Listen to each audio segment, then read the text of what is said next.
Hi everybody, it's Claire back with another art journal video, and in this one I'm playing in the white journal that Natalie May Scrapbooking and Uniquely Creative collaborated on together.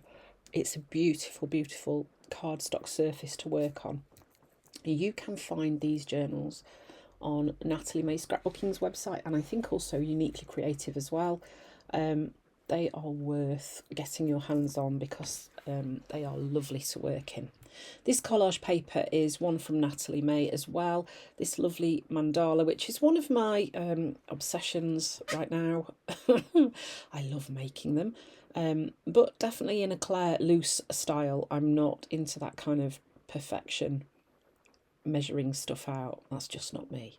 I decided I was going to stick it in and then cut away the excess, just to create a kind of interesting, fun edge to my page.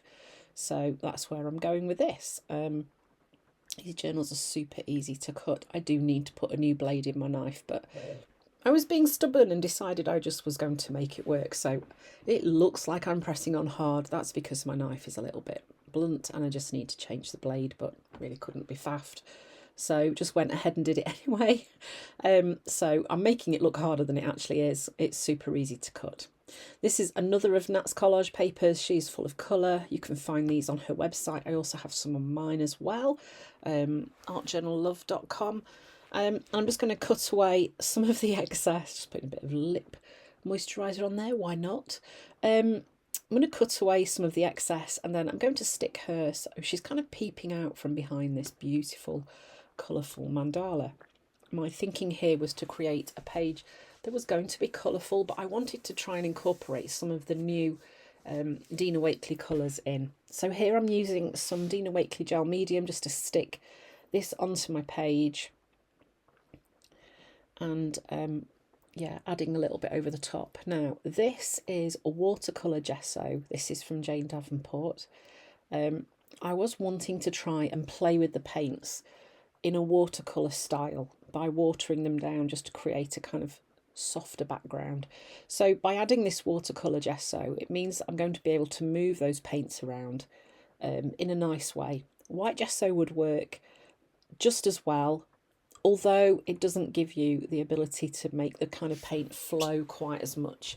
It does behave differently to this watercolour gesso. Like I say, this is from Jane Davenport. So here I'm going in with, I think it looks like turquoise, maybe it's watery.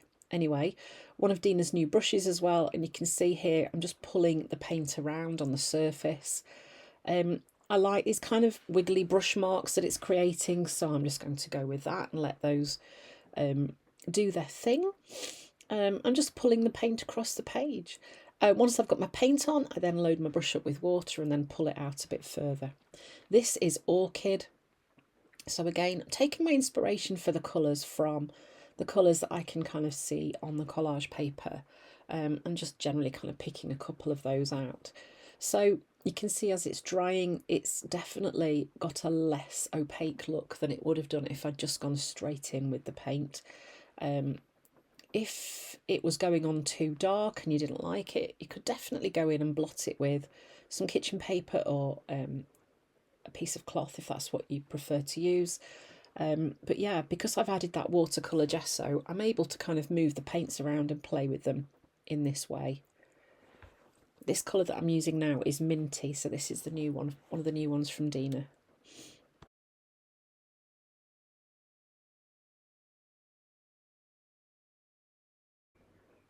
This is a stencil that I designed for one of my online classes with Natalie May, with these lovely little flowers on. So here I'm just going in with some of the colours I've already used, but I am adding a bit more of an opaque layer, so letting it be a bit darker. This is going to be quite a nice contrast with the kind of watery background that I've just created.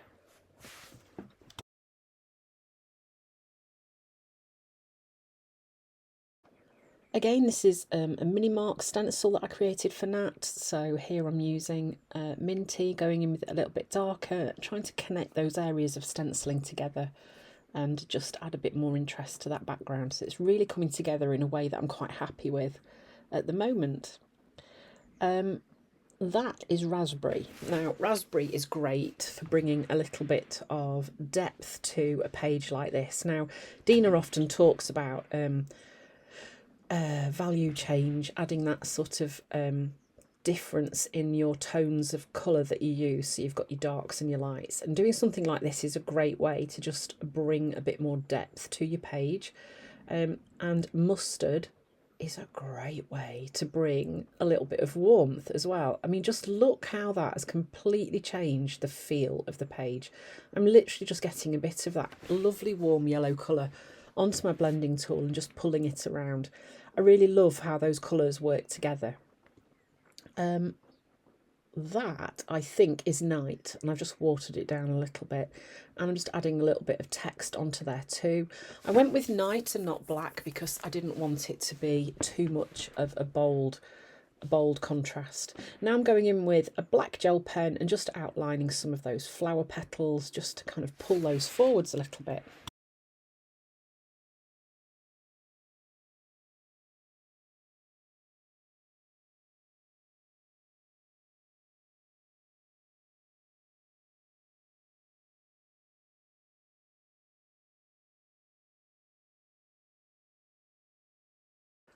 A little bit of stamping too.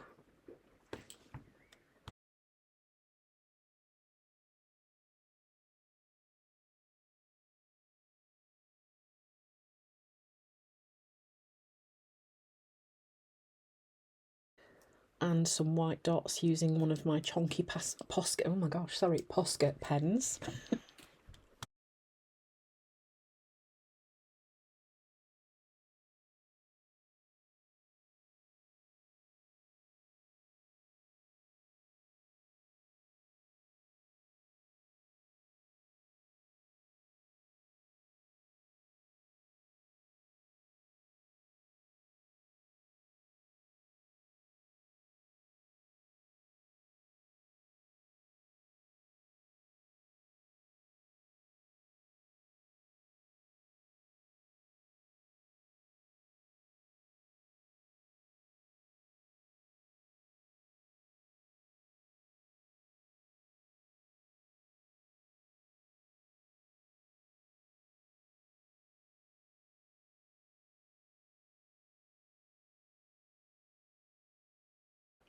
And then it was time to add some words to my page as well. So here I'm just going in with a Posca pen and just adding in some words that are meaningful for me in this moment.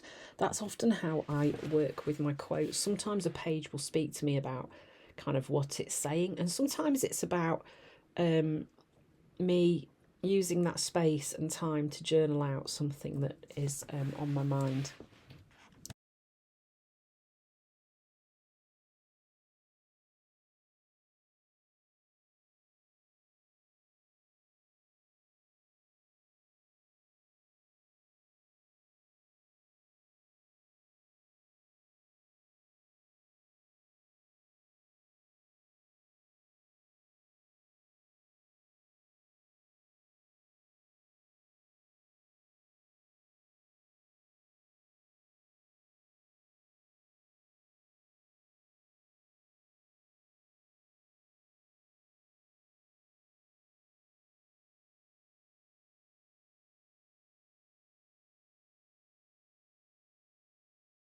So that's it for this page. It started off with that lovely watery background and kind of built it as I went along, adding more depth in different ways. So thanks for watching. I hope you've enjoyed the video, and I hope to see you again soon.